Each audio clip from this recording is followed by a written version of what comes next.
নমস্কার বন্ধুরা, good morning, শুভ সকাল।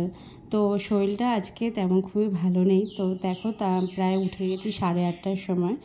আর যে পুচকু জামা কাপড়গুলো ছিল সেগুলো ঠিকমতো একটু ধুয়ে টুয়ে দিলাম।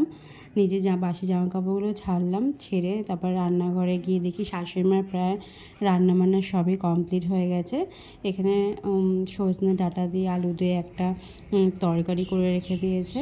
এখানে লাউ দিয়ে ডাঁটা দিয়ে একটা ডাল তৈরি করে রাখা রয়েছে। আর এখানে ভাতটা শুধু আমি এখন তৈরি করব। আর দেখো এখানে সয়াবিন দিয়ে পনির দিয়ে তরকারিটাও প্রায় ফুটে গেছে। তো আমি এখন ভাতটা করব, আর করব হচ্ছে আলু ভাজা।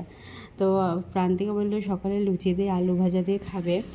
তো আমিও তাই ভাবলাম তাহলে আমিও খেয়ে নিই একবারে, লুচি আর আলু ভাজা একবারে যখন করেছি তাহলে আমিও খেয়ে নিই। তো এই আর সকালে দেখো এই সকালে টুকটাকি সব সবজি রাখা হচ্ছে এখন। তো প্রান্তিকাও গেছে সাথে। শরীরটা খারাপের জন্য ভিডিওটা তারপরে এগুলো করতে পারিনি। তো